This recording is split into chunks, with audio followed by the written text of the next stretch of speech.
नमस्कार साथियों, मैं अनिश कुमार शुक्ल एक बार फिर से स्वागत करता हूं आप लोगों का हमारे एग्री थिंकर्स के ऑनलाइन लर्निंग प्लेटफॉर्म पर। दोस्तों, आज की वीडियो कक्षा जो है यानी बीएससी एग्रीकल्चर कृषि के लिए मोस्ट इंपॉर्टेंट होने वाली है, क्योंकि बीएससी एग्रीकल्चर में देखिए एक कोर्स पढ़ाया जाता है फंडामेंटल्स ऑफ जेनेटिक्स, यानी आनुवंशिकता के मूल तत्व। तो उसके ऑलरेडी कुछ टॉपिक्स के जो क्लासेस है हमारे चैनल पर प्रोवाइड हो चुके हैं, उनको जो जाकर आप देख सकते हैं। आज का हमारा टॉपिक टाइटल है मेंडेलियन प्रिंसिपल्स ऑफ हेरिडिटी, यानी मेंडल के जो वंशागति के सिद्धांत थे उसके बारे में हम आज डिस्कस करेंगे। पहले कुछ टर्मिनोलॉजी जो है यहाँ पर हम डिस्कस करेंगे। चलिए वीडियो को स्टार्ट करते हैं बिना देर करते हुए। बिना न देर करते हुए वीडियो को स्टार्ट करते हैं, ठीक है।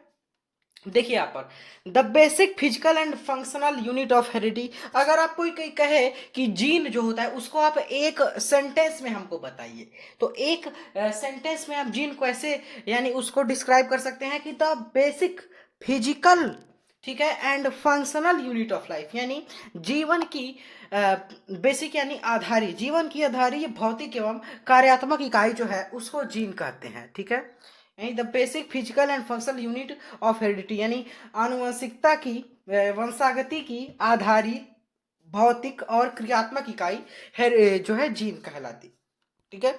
वह कारक जो किसी आनुवंशिक लक्षण की अभिव्यक्ति के लिए उत्तरदायी होता है जीन कहलाता है। यह जीव के जैविक लक्षणों को नियंत्रित करता है, जो बायोलॉजिकल सिम्टम्स होते हैं उनको नियंत्रित करता है, ठीक है। इसे आनुवंशिकता की इकाई यानी देखिए यूनिट ऑफ हेरिडिटी किसको कहते हैं? जीन को कहते हैं। कैसी यूनिट है? Basic physical and functional unit है।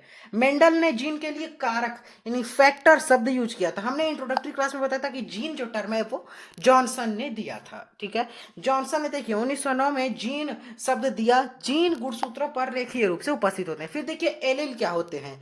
एलिल्स युग्म विकल्पी हिंदी में बोलते हैं।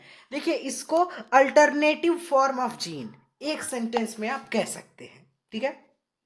फिर देखिए यहां पर समजात गुणसूत्रों की संगत स्थितियों पर उपस्थित जीन के वैकल्पिक रूपों को युग्म विकल्पी कहा जाता है। फिर देखिए जीनोम क्या होता है?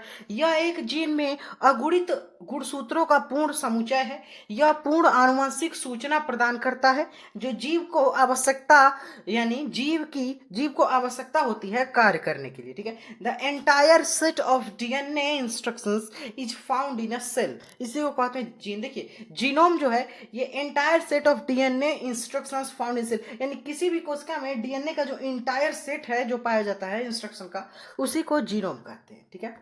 फिर देखिए यहां पर क्या है? एकल संकर संकरण यानी मोनोहाइब्रिड क्रॉस। देखिए जो एक सिंगल ट्रेट के लिए होता है, ठीक है, किया जाता है। जैसे देखिए इसका कैसे आप इसको डिस्क्राइब करेंगे? जब दो पौधों के मध्य संकरण के समय एकल ही लक्षण यानी एकल लक्षण को ध्यान में रखा जाता है, एक लक्षण को ही, तो इसको एकल संकरण संकरण कहते हैं। इसमें लक्षण प्रारूप अनुपात 3:1 तथा जीनोटाइप जो है आपका 1:2:1 होता है। ये आप इसके जो अनुपात है इसको आप जरूर ध्यान में रखेंगे, क्योंकि ये पूछे जाते हैं, ठीक है।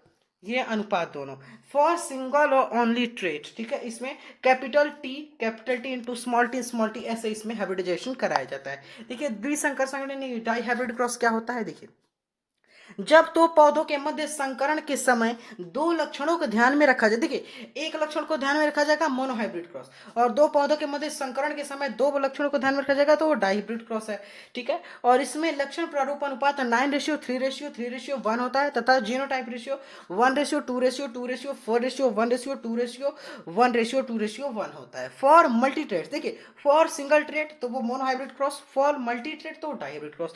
इसमें capital R into small T smaller, ठीक है। व्युत्क्रम संकरण रेसिप्रोकल कम्युनिकेशन देखिए यहाँ पर देख लीजिए, ये आपका रेसिप्रोकल कम्युनिकेशन। जब दो पौधों को नर व मादा के रूप में बदलकर संकरण कराते हैं तो इसे व्युत्क्रम संकरण कहा जाता है। प्रतिप संकरण यानी बैक क्रॉस, जब F1 संकर का क्रॉस किसी देखिए जनक के साथ अगर करा दिया जाता है तो इसे प्रतिप संकरण बैक नाम है, बैक क्रॉस, ठीक है। उल्टी जो संकरण है उसको बैक संकरण कराना, बैक क्रॉस कराना, ठीक है, जनक के साथ करा दिया जाता है। इसमें F1 हाइब्रिड इंटू ए और बी होगा। यहाँ पर देखिए बैक क्रॉस यहाँ पर दिया हुआ है, ये F1 हाइब्रिड है।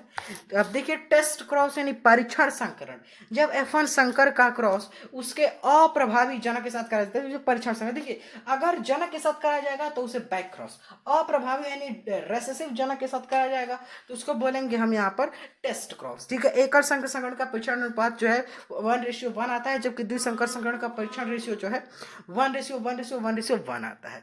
यहाँ पर आप लोग देख लीजिए। फिर देखिए 3 पॉइंट टेस्ट क्रॉस यानी त्रिबिंदु परीक्षण संकरण। यहाँ पर देखिए आप लोग, सबसे पहले एक त्रिसंकर जीव प्राप्त किया जाता है जो 3 जीनों के लिए विषम युग्मजी, ठीक है, क्या होता है, विषम युग्मजी हो, और फिर इसे त्रिसंकर के साथ क्रॉस किया जाता है। फिर देखिए प्रभाविता यानी डोमिनेंस क्या होता है। देखिए जब भिन्न एलेल यानी डिफरेंट एलेल्स हैं, भिन्न युग्म विकल्पी हैं, तो उनके लक्षण रखने वाले पौधों के मध्य संकरण कराया जाता है। तो दो युग्म विकल्पी लक्षणों में एक ही लक्षण की अभिव्यक्ति होती है तथा दूसरा लक्षण छुप जाता है। तो अभिव्यक्ति लक्षणों का प्रभाव, लक्षण देखिए, जो लक्षण जिसका लक्षण दिख रहा है, जिसकी अभिव्यक्ति है, उसको हम डोमिनेंस कहेंगे, और जिसका लक्षण छुप जा रहा है उसको रेसेसिव यानी अप्रभावी कहेंगे, ठीक है। जबकि छुपने वाले लक्षण को अप्रभावी लक्षण कहते हैं। पर अब देख सकते हैं, देखिए फिर देखिए हेट्रोजाइगस यानी विषम युग्मजी क्या होता है बता देते हैं। देखिए जब किसी पौधे में किसी लक्षण के लिए दोनों एलेल भिन्न भिन्न होते हैं तो इसे विषम युग्मजी अवस्था कहते हैं, ठीक है। ऐसी स्थिति में जीव दो प्रकार के युग्मक उत्पन्न करता है। यह शब्द वाटसन ने 1902 में दिया था, यानी डिफरेंट इन काइंड, उन्हीं को कहते हैं हेट्रोजाइगस। ये कैपिटल टी स्मॉल आर जैसे हैं और कैपिटल आर स्मॉल आर, ठीक है। यहाँ पर देखिए मेंडेलियंस लॉ ऑफ इनहेरिटेंस यानी हेरिडिटी, यानी मेंडल के वंशानुक्रम या वंशागति के नियम। इसको ह्यूगो डिब्रिज, कार्ल कोरेंस और आपके टेस्ट मार्क ने, इन तीनों ने इसको यानी फिर से उसको किया था, ठीक है, रीडिस्कवर किया है। वो दिया वहां पर this year 1900 is called the year of rediscovery of Mendelism. Mendelism जो मेंडल के नियम थे, इसको इन 3 साइंटिस्टों ने, 3 बायोलॉजिस्ट ने फिर से इसको रीडिस्कवर किया था। ह्यूगो डिब्रिज, कार्ल कोरेंस और एरिक वॉन टेस्टमार्क, ठीक है। Carl Correns established Mendel's discovery as the first law of heredity, ठीक है। फिर देखिए लॉ ऑफ, यहाँ पे देखिए उनके नियम देख लीजिए मेंडल के। वैसे तो 2 ही नियम होते हैं, लॉ ऑफ इंडिपेंडेंट असार्टमेंट, ठीक है, और जो है आपका law of purity of gametes. ये 2 ही नियम होते हैं, लेकिन ये पहला नियम जो है ये दूसरे में ही आ जाता है, लेकिन फिर भी अलग रखा जाता है लॉ ऑफ डोमिनेंस यानी प्रभाविता के नियम को। यहाँ पर देखिए इस नियम के अनुसार जब 2 अलग अलग लक्षण वाले पौधों के मध्य क्रॉस कराया जाता है तो केवल एक ही लक्षण संतति में दिखाई पड़ता है, दूसरे लक्षण जो है वो दूसरा लक्षण छिप जाता है। दिखाई देने वाला लक्षण कहलाता है, ठीक है, जो दिखाई देने वाला लक्षण है वो डोमिनेंस कहलाता है, और जो नहीं दिखने होता है वो अप्रभावी यानी जो है रेसेसिव कहलाता है। Recessive traits are always dominated or masked by the dominant trait, ठीक है। यहाँ पर एक्सेप्शन देखिए तो को डोमिनेंस, इनकम्प्लीट डोमिनेंस, ठीक है, इसका वो हम आगे पढ़ेंगे, आपके सिलेबस में है, ठीक है। यहाँ पे टॉल प्लांट और ड्वार्फ प्लांट को कराया गया इनका हाइब्रिडाइजेशन, तो यहाँ पर टॉल प्लांट मिला, ठीक है। टॉल प्लांट मिला होता क्या है कि ड्वार्फ प्लांट का जो लक्षण है, सिम्टम है, वो छुप गया, तो ये आपका लॉ ऑफ डोमिनेंस। फिर लॉ ऑफ प्योरिटी या इसी को कहते हैं लॉ ऑफ सेग्रीगेशन, यानी युग्मक की शुद्धता या पृथक्करण का नियम। इसी में लॉ ऑफ डोमिनेंस आ जाता है, लेकिन आप में 3 नियम दिया गया तो आप तीनों अलग अलग पढ़ेंगे। फिर देखिए प्रत्येक व्यक्ति जो द्विगुणित होता है उसके पास एक विशेष गुण के लिए एलिल्स की जोड़ी होती है, ये कहता है लॉ ऑफ सेग्रीगेशन, ठीक है। Each individual that is a diploid has a pair of alleles for a particular trait, ठीक है। The gametes formed from each plant are 100% pure. फिर तीसरा लास्ट नियम है लॉ ऑफ इंडिपेंडेंट असार्टमेंट यानी स्वतंत्र विभजन का नियम। देखिए द्विसंकर संकरण, लक्षणों के 2 जोड़े के दौरान लक्षणों के प्रत्येक जोड़े का वर्गीकरण दूसरे से स्वतंत्र होता है। Segregation of both the alleles of one gene is, ठीक है, कंप्लीटली, ठीक है। यहाँ पर आपका एक्सेप्शन है, अपवाद का है लिंकेज, ठीक है। टाइप्स ऑफ गैमेट्स यहाँ पर 2n होंगे और n equal to number of heterozygous pairs है, ठीक है। फिर यहाँ पर देखिए युग्मन एवं प्रतिकर्षण सिद्धांत यानी कपलिंग एंड रिपल्सन थ्योरी, ये टर्म जो है वो बेटसन ने दिया था, थ्योरी जो है वो बेटसन और प्यूनेट ने दिया था, ठीक है। ये अब ध्यान में रखेंगे, पूछा जाता है। कपलिंग, कपलिंग क्या होती है, when genes come from the same parent they enter the same gamete and are inherited together, ठीक है। रिपल्सन क्या होता है, देखिए जीन्स आर इनहेरिटेटेड ठीक है, separately when genes come from different parents and they enter different gametes, ठीक है। Experiment on the plant hybridization, it is a Semined pair written in 1965 and published in 1966 by Mendel, ठीक है। Consider to be the founder of genetics, Mendel को कहा जाता है। ये आपका लेक्चर कंप्लीट हुआ। पीडीएफ के लिए आपको ज्वाइन करना है टेलीग्राम चैनल, ठीक है, लिंक मिल जाएगा डिस्क्रिप्शन सेक्शन में, वहाँ से टेलीग्राम चैनल को ज्वाइन कीजिए। आज ही पीडीएफ आपको मैं अपलोड करूंगा, वहाँ से पीडीएफ को डाउनलोड करके अपने नोट्स बना सकते हैं, प्रिंट निकलवा सकते हैं, आप पढ़ सकते हैं, ठीक है। लेकिन आपको नोट्स जरूर अपना बनाना है, क्योंकि अपने नोट से पढ़ने से आसान रहती है। जैसे ये मेरा नोट्स है, तो आप इसकी सहायता से अपने नोट्स बना सकते हैं।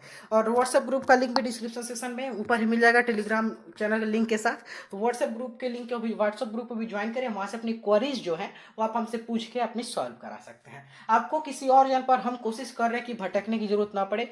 यहाँ पर जो कुछ इंस्ट्रक्शंस दिए हुए हैं इनको आपको फॉलो करना है, जुड़े रहना है एग्रीथिंकर के साथ। पीडीएफ आपको टेलीग्राम चैनल पर आज ही मिलेगा, ठीक है। और वीडियोस को शेयर करते रहे, क्योंकि ज्ञान जो है वो बांटने से ही बढ़ता है। मिलते हैं नेक्स्ट वीडियो में। Thanks for watching, have a nice day, take care.